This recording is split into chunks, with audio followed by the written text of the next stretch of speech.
When last we left our intrepid adventurers, the characters had been shown to their separate rooms. Marcus is ready for a fight. He feels ill-used at the hands of the Chicanas, and he's looking forward to fighting her armies.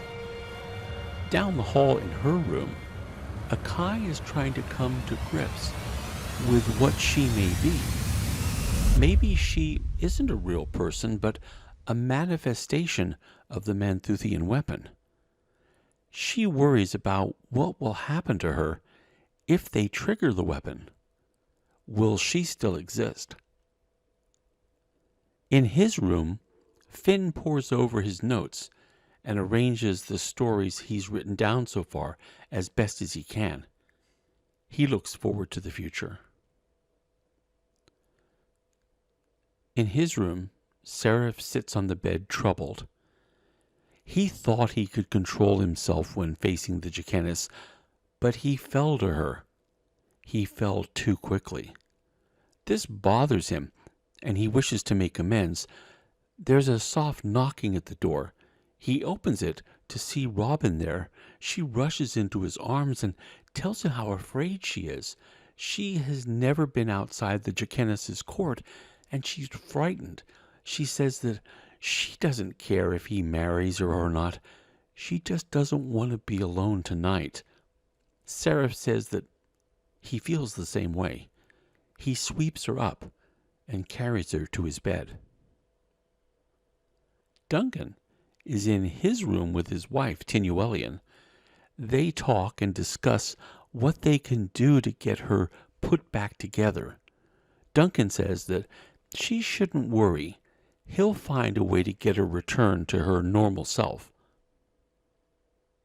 In her room, Scala sits and tries to read.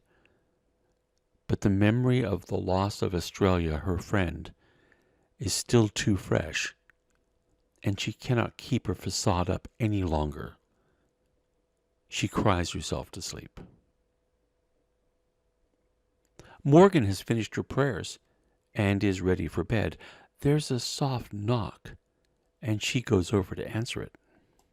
She opens the door and sees Duncan. He has the look of a crazed person on his face. He begins to speak, but makes very little sense.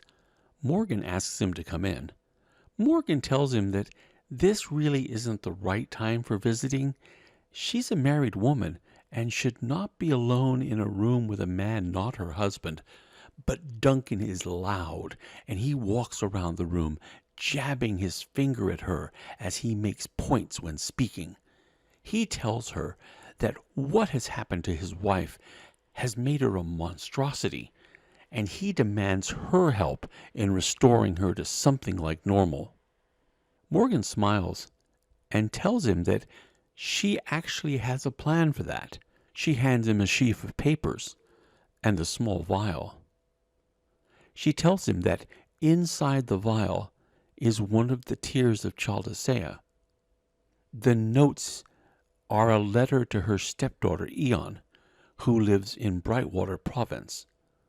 She says that Duncan will be afforded an escort to Brightwater, where her stepdaughter, a woman well steeped in primordial earth magic, will attempt to heal Tinuelian using her knowledge of earth magic and the tear of Chaldasea. It's a long journey, and letters of introduction have also been included in this packet of writing. They can leave whenever they wish. Duncan snatches the paper from her hand and then takes the tear. With both items in his grasp, he storms out of the room. Morgan is taken back by his manner and his desire to leave right then. Part of her, though, does understand it. However, another part of her is annoyed that he left so abruptly. She goes over and locks her door, and finally gets to sleep.